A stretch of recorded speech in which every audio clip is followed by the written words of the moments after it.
दौलत ऐश्वर्य पैसे मिल जाए तो ऐसा नहीं कि हम किसी को छोटा समझने लगे, क्योंकि देने वाले करने वाले भगवान है। आज भगवान प्रसन्न है, आपकी खूब बढ़िया चल रही है, और अगर कहीं कुदृष्टि पड़ गई तो फिर क्या करेंगे आप?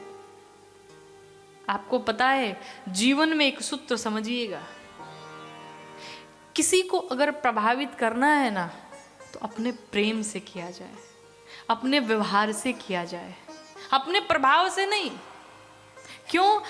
प्रभाव से अगर किसी को प्रसन्न करते हैं, आप किसी को अट्रैक्ट करते हैं, तो आज आपका प्रभाव है तो वो आपके साथ है, और कल को अगर आपका प्रभाव समाप्त हो गया तो वो भी समाप्त हो जाएगा। लेकिन व्यवहार, प्रेम, ये ऐसा प्रभाव होता है कि ये सदैव चलता रहता है। हम एक दूसरे की बुराई करने में समय निकालते हैं, लेकिन एक बात बताएं, आप जिसकी बुराई करते हैं आप उसके सारे पाप स्वयं ले लेते हैं। कितना अच्छा काम है ना?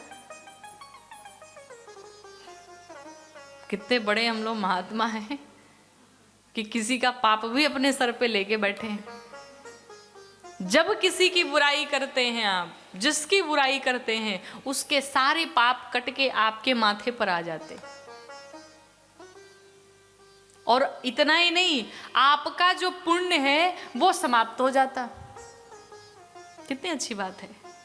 पुण्य दे दो और पाप अपने पास रख लो।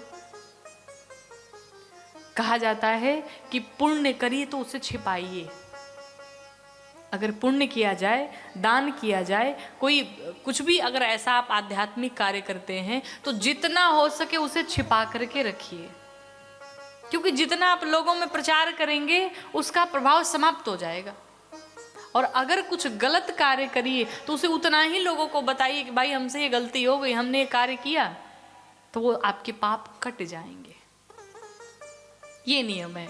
कई बार होता है कि लोग 1000 रुपए का दान देंगे और हम लोग देखे हैं कि ये जो पंखे लटके रहते हैं ना, उन तीनों पंखों की पत्तियों में अपना नाम लिखवाते हैं। तीनों में लिखा होता है। क्या है ये? आपने 1000-2000 के पंखे दे दिए, पूरा भर दिया नाम से।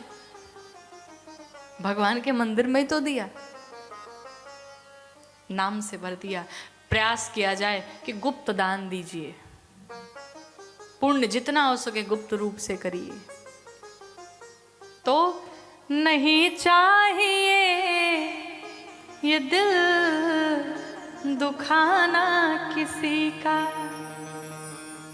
तो भगवान की कथा में जो बैठता है ना, उसका अहंकार समाप्त हो जाता है।